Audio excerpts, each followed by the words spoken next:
Hi, and welcome to Happy Fisherman Adventures. I hope, I dream, I wish to catch a big fish, and I do it when I can. I'm a happy fisherman, and I do it when I can. I'm a happy fisherman.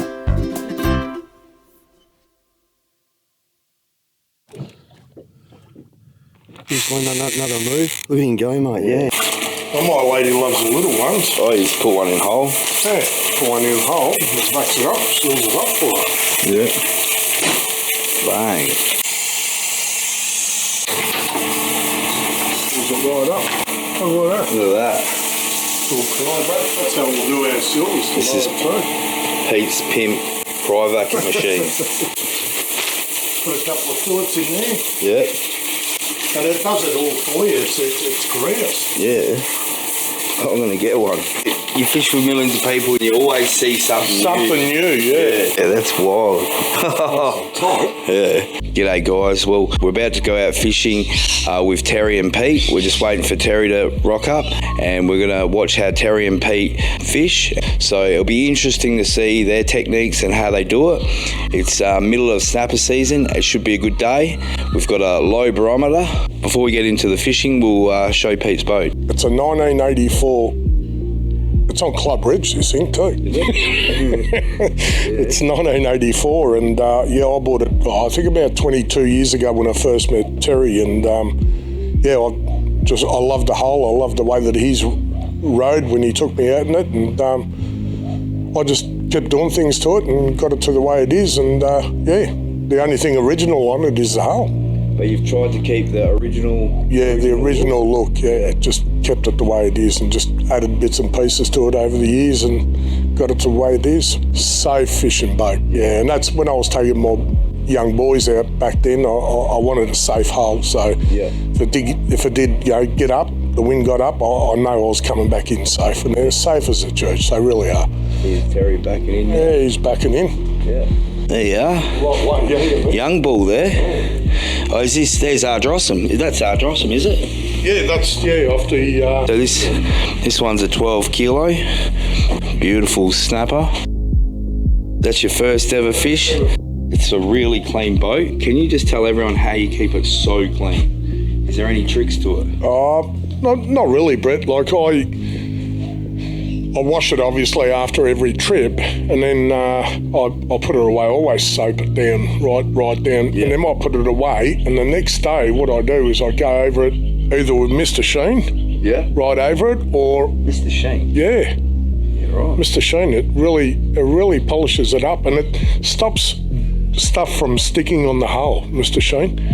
So it's got a silicone base in it. Yeah, and I spray it up and then I'll just wipe it off. It's pretty, but the next day, I'll do it the next day after it's all dried off. Yeah. And then with all the stainless, I go over it because it gets that salty crustation on it, that salt, and I just go over that with a Microsoft cloth and Windex. Windex brings it right up. Really? Yeah, Windex cleans it right up. And you've had this boat for how long? 20 years? 22 years, I think. And you've been doing it for that long, the machine? Yeah. So it doesn't wreck your boat in any way? No. Even Quick Detailer, it's called. It's a spray. You just spray it on and wipe it off. Yeah. Terry's got about 300 kilos of silvers ready to go. It's a lovely car, Pete. Where'd you get this one? I work at, it's a company car. I work at Western Port MG in Hyundai. Really? I'm the service manager there. I've been there January, believe it or not. I've been there 30 years. I suppose it's a good time to give your business a plug. So if you want to go get our service, Yeah, service, buy a car, we can help you. Mention Reedy, and we'll get you a deal. Smack in the face. Who, Reedy? Sell him a lemon, he will get a smack in the face. We've got all the challenging stuff, so this is going to be really interesting. Yeah. The benefit is that it's nice and calm, dead flat water, which is makes it so good to sound fish when it's dead flat. You can mark them a lot, but in the rough you lift up and it's a bit difficult, but while it's dead flat calm, it's ideal to mark them perfectly. So Yeah. It's raining. But you look on the radar, it's not really rain, is it? It's like mist. it doesn't show drizzle for some reason.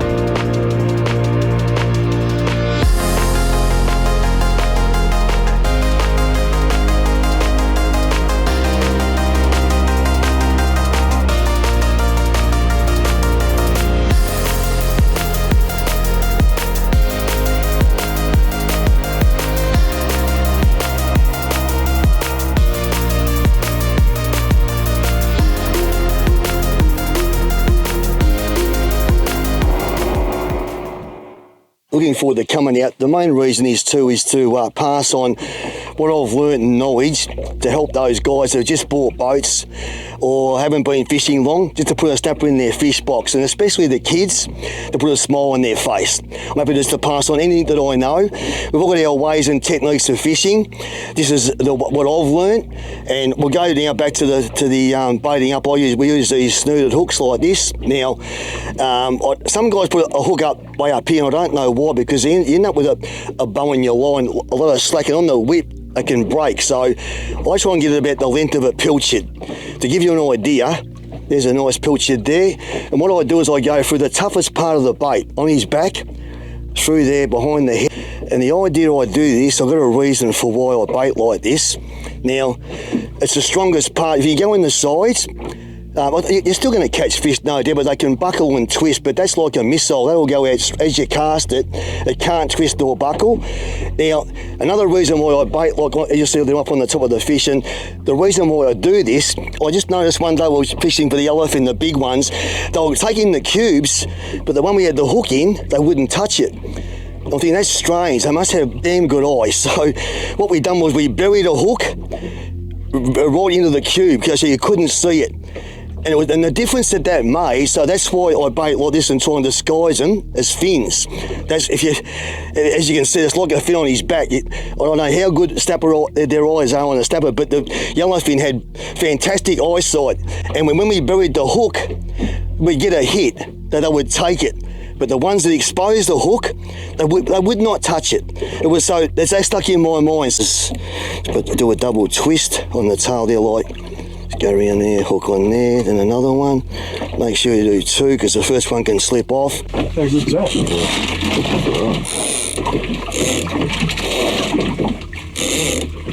You think you get a fish on those, mate? I just use a Seal Star rod, 48 kilo and 4500 Shimano 8 runners, yeah. These ones, I actually got new ones this year. Yeah, well, a mate of mine had them, and he goes, "Do you want them for $100 each?" He doesn't use them, so I said, "Yeah, I'll take them." There we go. Here's a nice fish. Just picked up a run just then and hooked him, and yeah, it's the first fish of the day. We haven't been here long. We've been here 5 minutes or something. Marked him real well. He's all right. Start off with. Look for bigger models. Well hooked, look at that, 187s, look at that. The thing is, when you cut burley, as we see here, cut the small, tiny cubes. The idea is to give them a smell and just a taste. We don't want to cut big pieces like, say, this big. They can become lazy, and they'll rather eat that than a big chunky bait. They can just sit there and mouth that perfectly. So the thing is to tease them a little bit, just little cues like that. So a few handfuls in at a time like this, but they're ideal. You can keep putting a bit of burley in, but then if they stop biting, sometimes you can put too much burley and they'll raise them off the bottom and eat the burley. If you look at the sound, you'll see them rise up, and now your baits are down, so we often stop if we don't get any more runs for a while. And when the belly sinks, it makes sense that you know that the baits are on the bottom, and they'll head down and eat the belly, then they'll come across your bait. You've got a chance of the rods taking off. Mines aren't sitting that great, but when they're back under the boat, you're going to just lock up and make sure that the rod's bent into the water. At least you know that the line's all tight. But no, he's not too bad. He ran nicely, and then with the lines, when they're really at the back of the boat, you can get a perfect hook up because it's dead straight to the fish. But when they're hanging back like that, unless you get it tight, otherwise you'll blow them. Actually, might be foul hooked in the side. He's not a big fish. Look, he felt bigger. Look at that. He's winged. 3/4 of an hour. We've only got a couple. We're right on the prime time of the tide now, so we should be getting more runs. So we're going to make a little move now. Fish here, you'd think, wouldn't you? You reckon? Be good to get one straight away. You never know. Pull it up, mate. Give these a bash. In his pocket. He just steals everything, this bloke. Yeah. Takes the lot. Good. It's a fish, mate, yeah. He's not too bad. Oh yeah, that's what Yeah, look. Yeah, look. He's got a bit of a head. No, he's a nice fish. So we just sit and wait. We get one or two. No, look at that. Just nurse him up nicely. He's a good fish, look. yeah. I only haven't been about 2/3. You don't pull their heads off and they gradually tire. It's just a sport, mate, of playing them. There he is, bud. Got the net there, bud. Look at the colour there. It is fantastic colour, yeah. Look, I used to come out with him and I used to blow fish. And he'd go, oh, don't worry, the next one blow 3 in a row. Until I said, mate, can you show me? And he goes, all right, I will now that you asked. Can you tell guys how you strike with it and just elaborate a few things? If you on the program, as always, you would have seen me feeding a fish, and the reason I do that is early season, especially when they first come in, they're very touchy. I always watch all my rods early season because when they're very timid when they first come into the bay, and you might just see a rod just slightly buckle and bend, and if they do that, I'm onto it straight away. And then what I do is I'll pick up the rod, point the rod, but then I'll back the ratchet off. And I'll just feed them like this as you see it rolling off like that, because I'll just creep away. And I like to take any restriction off the reel. If they feel any pressure, they're more likely to drop it, especially if they have it in their mouth, they're very touchy. So I'll just back off, and you can see then I'll let him just roll out like that. Then once he picks up speed, that's when I strike.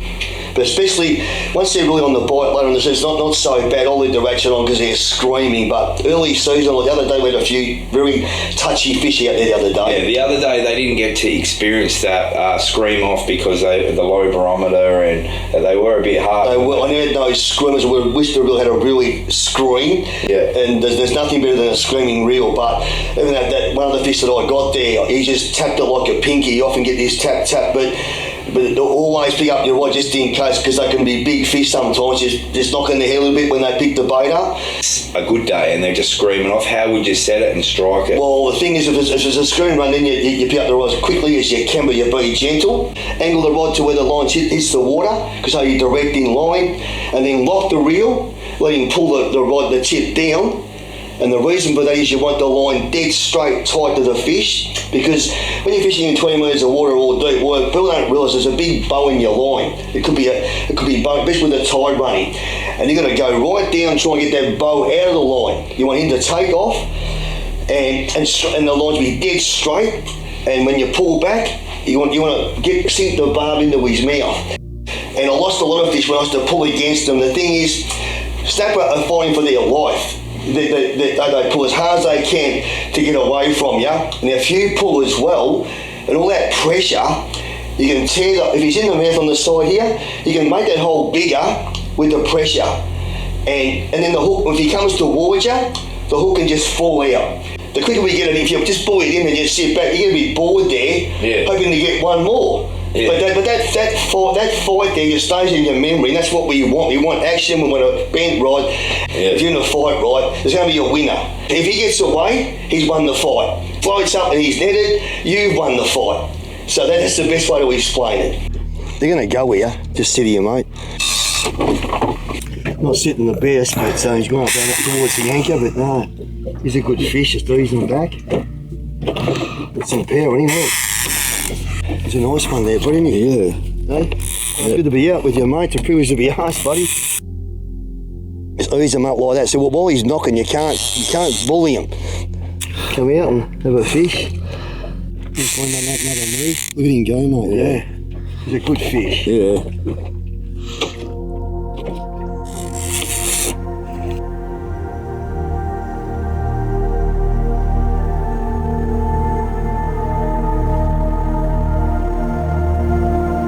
happy little bites initially. Yeah, he just did a little tap and then... Tap, tap. Yeah, that's right, didn't he? And then he screamed off. No, they'll pick up these fish, no doubt. We're doing okay. He's a good fish. He's a real good one, I reckon. It's Terry. That's all On right. the anchor rope. We've got a 70-year-old climbing up the front there. Yeah, look at him. He's an acrobat. 68, sorry. There he goes. He's up the front. You got that? You got it? Yeah. Righto. Hope he hasn't twisted. Got him? He might have twisted, I think. Hey. Hang on. You want to grab the rod? Yeah, I got it. Yep. Yeah, something like that. Yeah. Got him. Oh, there's 3 nice ones there. Everyone always asks me to get the hooks out, Brett. Yeah. So cutting off and getting their tackle boxes, and I go up in the gill, feel where the hook is, even if they're right down their guts, I go in there, feel the hook, then I just get hold of it, pop it, and then I just Turn it around. it's just that this one's just caught a little bit. There you go, look. Yeah. And we're back in the water again without every one I get off. All the boys ask me without cutting leaders and tying. Yeah. He's a beauty, Pete. Look at that one. He's a nice fish, isn't he? Yeah, mate. Yeah. Oh, I'll get this one out. It's a beauty. You think it's a little one, but once you start to peel tight, I knew it was a good fish. We're just there. They'll pick up these fish. There he goes. Yeah, no. He's got a little bit of beef in him. He just sat on that.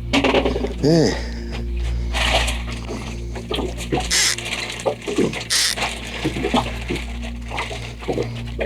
Good fish. Yeah, you can feel by the head shakes, look. Yeah. Yeah, look at that when they just knock like that. Brett, yeah, when they just see that and they stay down, he's a good fish. That's good. Booze them up. It's only 2/3 rod bent, that's all you don't buckle them right up, and then longer you take, more you catch, Brett. Yeah, at least, you know, you can just tell. That's grams we're talking about. See that? Well, he's hanging down. Look, Yeah. look, I'm going to pull against that. Look at him. He's a decent fish. When they do, he's a good one.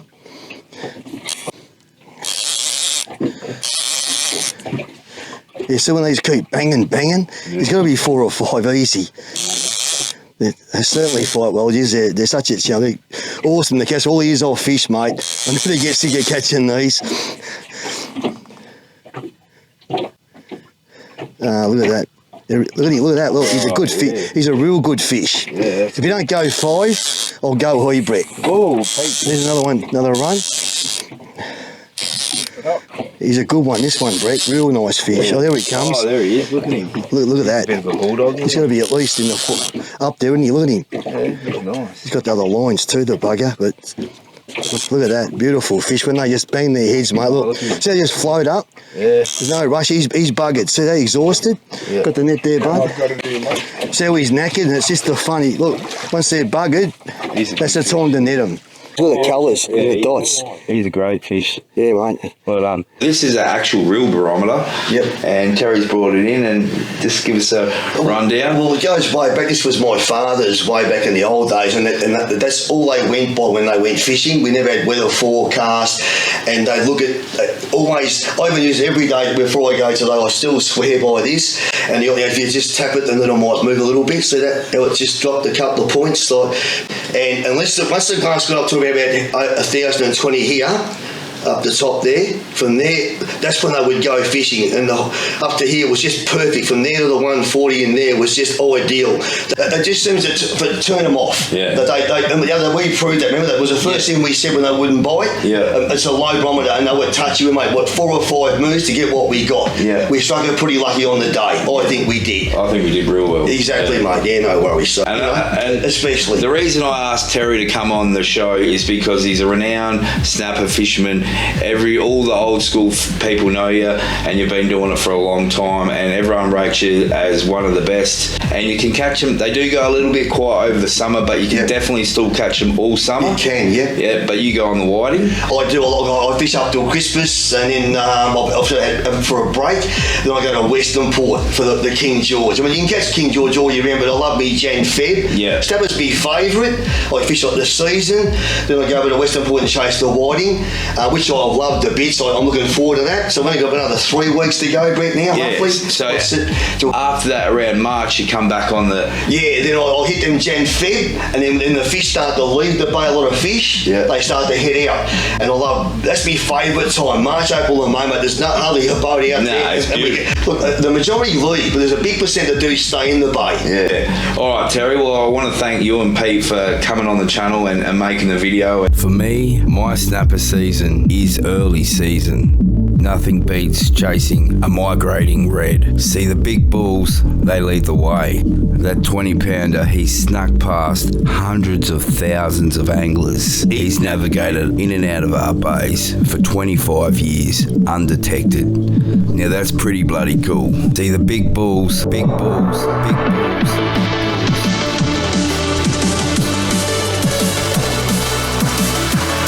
My snapper season.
Again, thanks everyone for your support, people that purchased our t-shirt, our hoodies.